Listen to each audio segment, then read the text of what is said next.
छत्तीसगढ़ की सियासत से जुड़ी हुई है। दरअसल हाल ही में मंत्रिमंडल विस्तार हुआ और अब मंत्रिमंडल विस्तार को लेकर के भी सियासी जंग शुरू हो गई है। दरअसल छत्तीसगढ़ की सियासत में ये जुबानी जंग पूर्व मुख्यमंत्री भूपेश बघेल के बयान पर है। दरअसल मंत्री रामविचार नेताम ने पूर्व मुख्यमंत्री भूपेश बघेल के मंत्रिमंडल विस्तार को लेकर किए गए सोशल मीडिया पोस्ट पर पलटवार किया।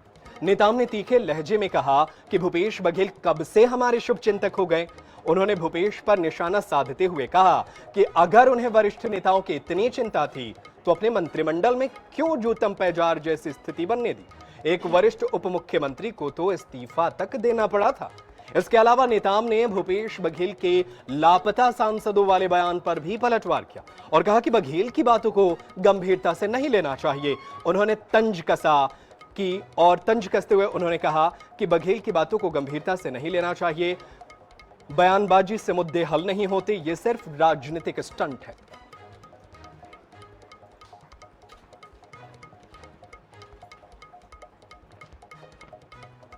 और चलिए इसी खबर पर हम और चर्चा करेंगे। हमारे साथ कांग्रेस पार्टी के प्रवक्ता धनंजय सिंह ठाकुर फोन लाइन पर मौजूद है। सर, बहुत स्वागत है INS 24/7 पर। मेरा आपसे पहला सवाल यही है कि मंत्रिमंडल विस्तार हुआ, सब कुछ हुआ, लेकिन अब इस पर टीका टिप्पणी जो हो रही है और उस पर जो है मंत्री रामविचार नेताम कह रहे हैं कि आप हमारे कब से शुभचिंतक हो गए हैं, और अगर मंत्रिमंडल विस्तार हुआ है तो ये तो मुख्यमंत्री का अधिकार है ना।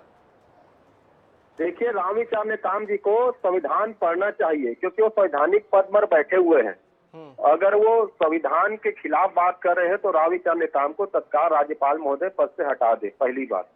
दूसरी बात, अगर मुख्यमंत्री जी का विशेषाधिकार है, ये निश्चित तौर पर मंत्री बनाना मुख्यमंत्री जी का विशेषाधिकार है, लेकिन मुख्यमंत्री जी का विशेषाधिकार यह नहीं है कि भारत सरकार के निर्देशों का उल्लंघन करे। भारत सरकार के द्वारा तय की गई मुख्यमंत्रियों की जो संख्या है, परसेंटेज है, उसका उल्लंघन करे, ये उनका विशेषाधिकार नहीं है। ये कहीं ना कहीं संविधान का विरोध हो जाता है, संविधान के खिलाफ हो जाता है। और भूपेश बघेल जी ने कोई 14 मंत्री बनाने का विरोध नहीं किए हैं। उन्होंने कहा इसको संवैधानिक दायरे में लाइए, क्योंकि भारत सरकार ने जो 15% का गाइडलाइन तय किया है कि इतने ही मंत्री परिषद रहेंगे कुल संख्या में, उस हिसाब से यहाँ 13 मंत्री होना चाहिए। और डॉक्टर रमन सिंह जी मुख्यमंत्री थे, उस दौरान उनके मंत्रिमंडल में 18 मंत्री थे। जब ये निर्देश जारी हुआ तो उन्होंने 5 मंत्रियों को हटाया था। तो संविधान सम्मत काम करने की बात भूपेश बघेल जी कर रहे हैं, और रामविचार नेताम जी को पढ़ लिख कर बात करनी चाहिए। संवैधानिक पद पर बैठे हुए हैं, भारत का संविधान और भारत सरकार के निर्देशों का पालन करने की बात हम कर रहे हैं। हम कह रहे हैं इनका अनुमति ले आइए, उसको गजट में प्रकाशित करिए और संवैधानिक करिए। तो संविधान सम्मत काम करें। भारतीय जनता पार्टी पेट में तरफ उनकी ट्रिपल इंजन की सरकार है राज्य में, केंद्र में, आपको क्यों लगता है कि वो इजाजत नहीं लिए होंगे? चलिए ठीक है, आऊंगा इस पर, आपके पास लौटूंगा। हमारे साथ बीजेपी के प्रवक्ता हैं अमित चिमनानी जी, उनका रुख कर लेते हैं। चिमनानी जी, क्यों नहीं सवालों का जवाब दे देते? वो कह रहे हैं कि संवैधानिक तरीके से होना चाहिए। कांग्रेस कह रही है कि आपने क्या इजाजत ली थी, 13 से ज्यादा आप मंत्री बना रहे हैं। तो ऐसे सवाल जो हैं जिस पर वो घेरते हुए नजर आ रहे हैं, आपको क्या कहना चाहेंगे आप? तो मेरे छोटे से प्रश्न है, जब भी छत्तीसगढ़ के लोगों को नेतृत्व मिलता है तो कांग्रेस के पेट में दर्द क्यों होता है? जो लोग मंत्री बने हैं छत्तीसगढ़ के हैं, काम करेंगे। जब इनको मौका मिला था राज्यसभा सांसद बनाने का तो 3 लोगों को बाहर से इंपोर्ट कर लिया था इन्होंने, गांधी परिवार की चाटुकारिता करने के लिए। इसका पहले जवाब दें। दूसरा, क्या छत्तीसगढ़ के कांग्रेस के नेताओं के लिए संविधान अलग है और हरियाणा के कांग्रेस के नेताओं के लिए संविधान अलग है क्या? हरियाणा में कितने विधानसभा हैं, कितने मंत्री हैं? कांग्रेस वहां पर विपक्ष में है, उसने क्या ये प्रश्न उठाया वहां? और अगर उठाया तो उसके बाद कांग्रेस ने क्या किया? तो जब वहां सब कुछ ठीक है कांग्रेस के लिए, तो छत्तीसगढ़ में सब कुछ असंवैधानिक कैसे हो गया? देखिए, मुद्दों के दिवालियेपन से गुजर रही कांग्रेस केवल टाइम पास करती है, आरोप लगा के खुद ही भूल जाती है।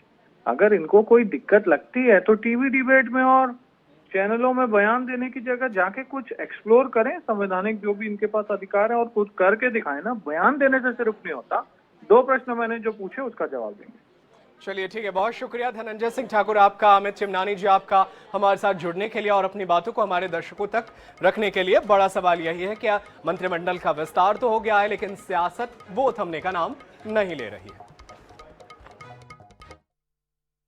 भूपेश बघेल जी गाहे बगाहे कुछ इस तरह से कमेंट करते रहते हैं, उनकी बात को बहुत गंभीरता से नहीं लेना चाहिए। भूपेश बघेल जी गाहे बगाहे कुछ इस तरह से कमेंट करते रहते हैं, उनकी बात को बहुत गंभीरता से नहीं लेना। वो कब से हमारा शुभचिंतक हो गए हैं। इतना शुभचिंतक, अगर वो इतने ही वरिष्ठों के सम्मान देना था तो अपने मंत्रिमंडल में क्या कर रहे थे? जूतम पजार की स्थिति थी। एक तो वरिष्ठ उनके उप मुख्यमंत्री को रिजाइन तक करना पड़ा था, और क्या क्या आरोप लगवाए गए थे, किस तरह से पत्रकार वार्ता कराया गया था, वो भूल गए क्या?